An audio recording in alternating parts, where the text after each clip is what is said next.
The night before Thanksgiving in 2020, Kell McKelvey snuck out of his grandparents' house to meet a girl. His mom woke up a couple of hours later and realized he was missing. She tracked his phone with hers to the parking lot of the Palmilla apartments. She found Kell laying face down on the pavement. He had been shot in the heart and was dead. A year later, there has been no one arrested in his murder.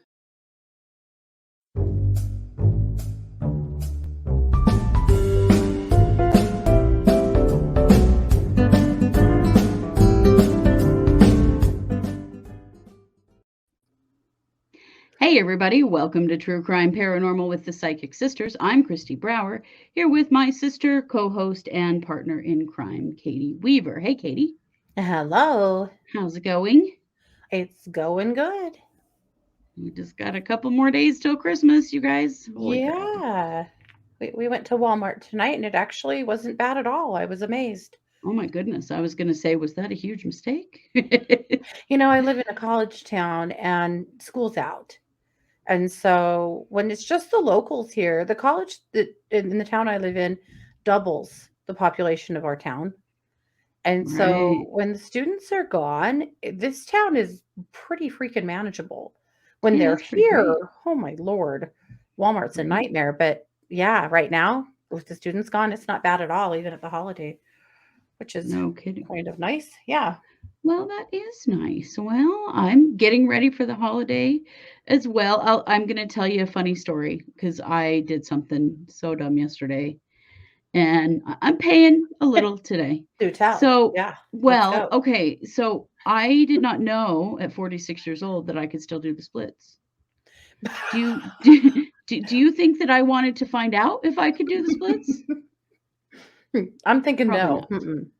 So I needed something out of our spare bedroom, and our spare bedroom kind of becomes Christmas central this time of year, where Sure. we keep everything before it gets wrapped and stuff. So it's kind of a nightmare in there. So what I needed was up by the front of the spare bed and in my like between the wall and the bed, right? So it's this Mhm. narrow little walkway. Between the wall and the bed is our pet kennel that we always use to take our animals to the vet. Yeah. And I was lazy. That thing's kind of heavy. I'm like, yeah, I got this. Mhm. So I stepped over it the long way, okay? Oh. Thinking, oh, I'll just easily step my other foot over it as well, forgetting that I'm only 5 feet tall and my inseam is 27 inches, you guys. So what I actually did was actually just did the splits on top of that freaking dog kennel. And then I'm just sitting on it and I cannot stand up. I try and I try and I try. I cannot stand up. It is tight against between the wall and the bed. And the bed is this big old log bed that was our dad's and it's really heavy and I Mhm. can't move it by myself. So I'm like trying to like raise up enough to get a foot over. Oh hell no, I'm way too short. I try to get like one foot on a rug so I don't slide. Nothing. Because the other problem is I'm wearing freaking socks on hardwood floors. So I am just paralyzed in this position, which by the way, I stretched some muscles that haven't had a lot of stretching in a long time. Finally had to yell for Rhonda to come and get me. And I'm like, you have to come in here. She's like, okay. Comes in to find me splayed out on the effing dog kennel. She had to Oh, help me no. move the bed so that I could get stood up. So yeah, that's how life is for me right now. I I like it forget a that lot. I am 46 and short and fat and have arthritis. I'm like, oh, I'll just step right over that. Are you freaking kidding me? It's about as long as my legs are, Mhm. like, no. You're not built for this. No, Yeah. I am definitely not built for this. And I did prove that to myself. So yeah, that happened to me yesterday. And today, yeah, I'm a little sore, like in my hips. I'm like, oh, Oh, I I'll bet. stretched Yeah. out some stuff I hadn't stretched out in a while, but I'm okay. Well, I'm glad to hear it. I mean, Yeah, I did nobody get wants through to it. tear And at least I wasn't themselves in home half alone, 4 days before Christmas.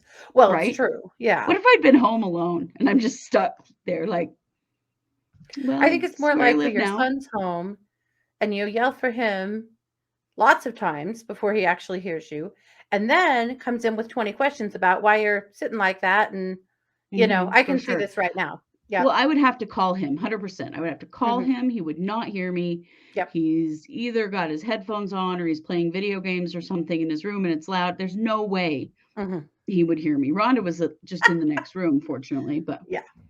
yeah, and then you wonder why people get life alert. I do not like to think about that. And I I think do you not were based need on life that. alert. You didn't need wife. However, this situation You just did need make me wife alert, understand it. and you had it. So Yeah, I have wife alert. Yes, yeah. wife alert. Rhonda came in, she's like, what you doing? Well, I didn't do this on purpose. I'll just tell you that much right now. Yeah. Well, that being said, I need to introduce today's case. Yes. This is the case of the murder of Kell McKelvey. Kell McKelvey was 15 years old. This was at Thanksgiving last year. Mhm. And he was 15 years old. He had just got his learner's permit. He was almost 16. He would have turned 16 on December 1st. Mhm. He was a football player and very active with football. He was a good student. He had plans for his life. Mhm. And this is in Charleston, North Carolina. So on the night prior to Thanksgiving, Kell and his mom and siblings stayed at their grandparents' house because they were helping with cooking and that kind of stuff. Yeah. So Kell, being 15, Mhm. snuck out at about 1 o'clock in the morning to meet a girl because it's always about a girl. Always. And 100%. where he went was actually to the apartment complex where his family lived. Okay. And so he walked over there, must have been, meeting up a girl that, with a girl that lived near him. Mhm. And these were the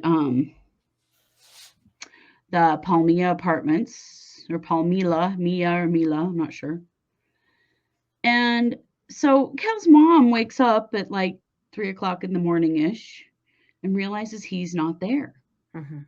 Now, Kell's mom has worked super hard with him because they live in a fairly rough neighborhood. She's been worried about keeping him focused on school and his goals and football and out of gangs and out of drugs, and has worked Mhm. really hard to keep this kid on the right path so that he can have a good life. Yeah. But she wakes up and he's not there. So, technology being what it is these days, she tracks his phone with her phone back to the Palmilla apartments. Sure. And she finds him laying face down on the pavement, and he has been shot through the heart, and he's dead.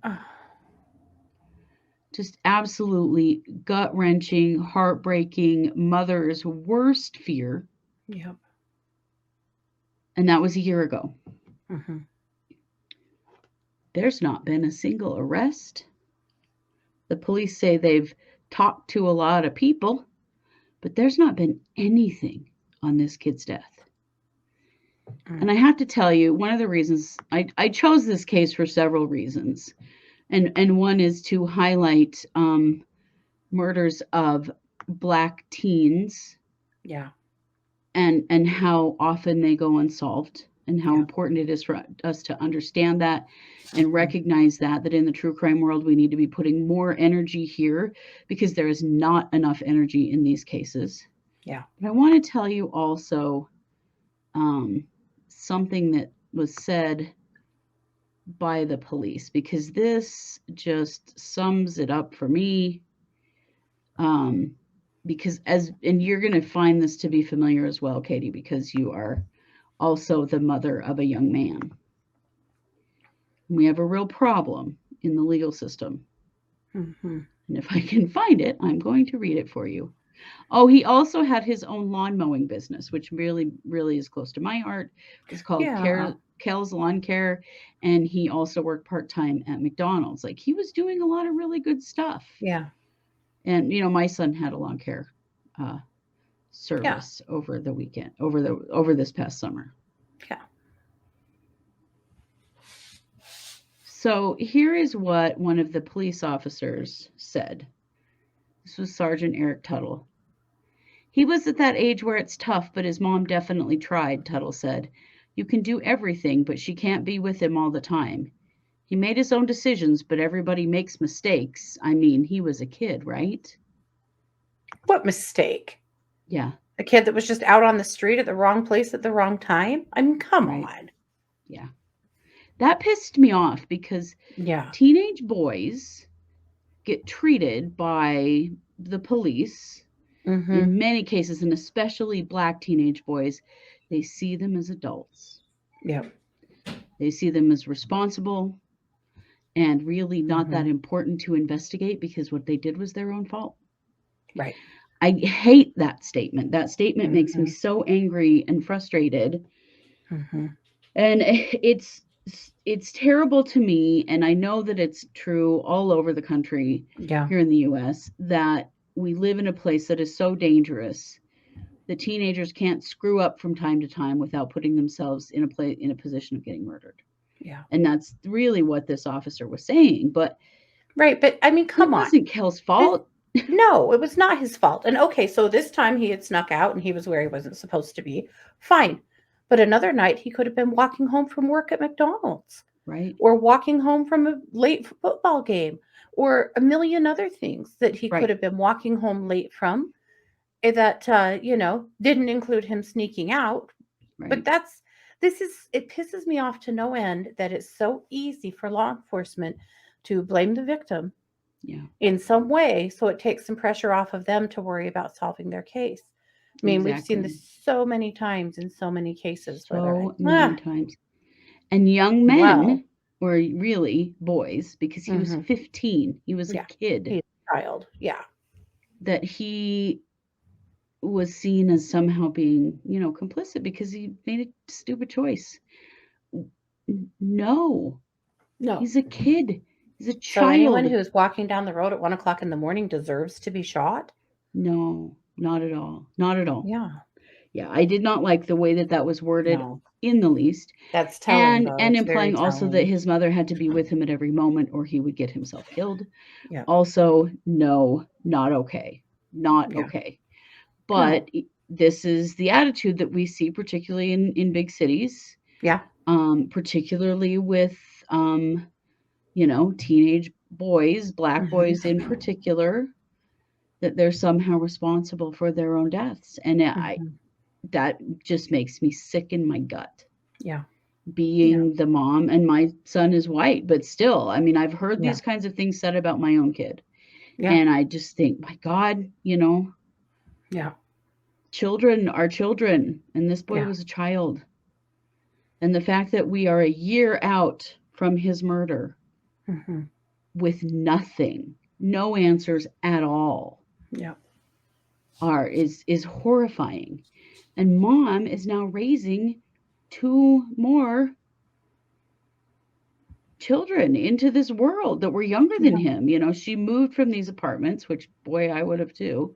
Yeah. But, she's talked about, she feels so responsible, which any parent would. She's not Of course. responsible, but any Yeah. parent would feel this way. Absolutely. Like, how do I make sure my other kids don't, also screw up and are out in the middle of the night and get shot? Yeah. It's just, I just Or not hate screw the up and system be we're out in the living in. middle of the night and get shot, Yeah, boy. yeah, yeah. So I wanted to talk about this case to give it a little bit of a boost and to get Kell's name back out there. Most certainly because it's been a year and nothing. Yeah. And his case certainly continues to deserve attention. Police say that they are still investigating, but I mean, Mhm. there's not been a single arrest. No. And that apartment complex is known for quite a bit of crime and is also known for no one speaking up. But somebody knows something, Mhm. they do. Of course. Of It, course. it's terrible to me to think that people would be willing to let this poor mama Mhm. grieve her son this way with no outcome. Yeah. Shot through the heart. Yeah. So Wow. that is Kell McKelvey. And most certainly a case that I knew, he was a big football star at his school. Yeah. He also had his mowing business, just reminded me of our sons. Of our boys. Yep. Yeah, and just really, And a kid that deserved a future just as much as anybody else did. right. Yeah. When he got his first paycheck from working at McDonald's, he went to Little Caesars and he bought 6 pizzas. And he went and he gave food to the homeless. Oh. He was just that kind of kid, Yeah. We've all had kids like that just want to do something, want to do some good. And Kell was one of those kids. He just wanted to do good. And he certainly didn't deserve to have his life cut so very short. No. Nope. No. And in fact, the world's a darker place for him being gone. I mean, he was somebody who deserved to be here. God, these kinds of stories, and there's so many of them. There are. That don't ever get any light shown on them. No. I'm just so sad for his mom. I am too. Well, and his team, his coaches and his football team are absolutely devastated. Heartbroken. Yeah. For this loss, Yeah. And I don't understand where we're at now that cases like this don't get solved. Yeah. Why? Yeah. Why? Do they not have video at this apartment complex? Do they not have all of the digital footprint of everybody that was around at that time that knew him? I mean, come on. They do. They do. Video, I don't know. Digital footprint, sure they do. Yeah. But that requires manpower, effort, time that's not being given to this case. I mean, that's the thick and thin of it. It's been proven to us too many times here in the last year or so what can be done digitally when the effort is put forward. Yeah. There's just no excuse anymore. No, there isn't at all. There isn't at all. We know that the capability is there. It is literally a choice about whose cases get investigated and whose don't. And that is one of, a really screwed up part of our system and a very racist part of our system is that, Black teenage boys are not high on the list of priority for their cases to be investigated. I mean, wouldn't it be great if we knew who killed Kell so at least mom has some closure and also so that the person that shot him through the heart cannot do it again. Yeah. I don't get it. And I know that we're coming up on a new year. We're coming up on a new season of True Crime Paranormal. Yeah.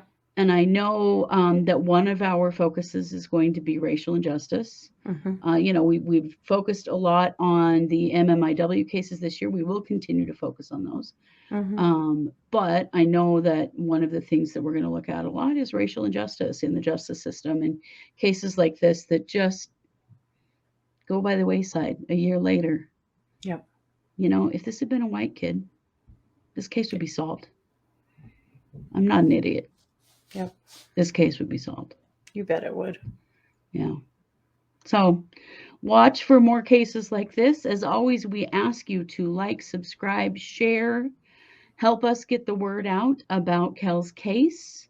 Help us to help support Kell's family in finding justice for them. And, and just getting the word out in general. Do people understand how often things like this happen? Yeah. And how often they're never solved. I did not realize the rate of unsolved murders in the United States until we started doing true crime. I didn't realize how much law enforcement is able to pick and choose what cases they give a shit about. I had no idea. I thought every case was given adequate attention, and we know it's not. We see mothers constantly begging someone to care. No, there is no equality here at all. No, there isn't in the least. There isn't in the least. There's definitely a racial bias, and there's definitely the ability to choose which cases have the most importance and which don't. And it's pretty damn clear to us after nearly 500 cases where those choices are being made. So that's an area we're going to be putting a lot of attention into in this next year. Yeah. And of course, this is our Tuesday case. Yeah. Yesterday, we talked to you about the shopping cart killer and that he has been caught. Fortunately, a serial killer on the East Coast has been caught. Tonight we have Kell McKelvey, and we have a new case tomorrow night. We'll also be back Wednesday night with case updates, and oh boy, have we got some updates for you on some current cases and court proceedings and things happening. And then that's at 7 p.m. Mountain, and that's here on YouTube and on Facebook. Those are live streams, although you don't have to attend them live. And then 7 p.m. Mountain on Thursday is the Psychic Hour. That's also a live stream. Yep. Lots more to come. Yeah, and our Wednesday case is down to the end of this year. Yeah. Look for our Is Wednesday it good? case. I don't know what it is. Oh, it's a brand new arrest here in Idaho that has to do with cannibalism. So that'll be fun. Yeah. Oh, well, I did know about that. Yes. Oh, yikes. Okay, so if you're into those cannibalism cases, we've got a new one for you tomorrow. Apparently we are, because there's been a bunch of them lately. Oh my goodness, haven't there been? Well, I think it pays for us to know what's happening in our communities, for sure. Yeah. Well, you know it. We are True Crime Paranormal with the Psychic Sisters. Thanks for being here. Take care.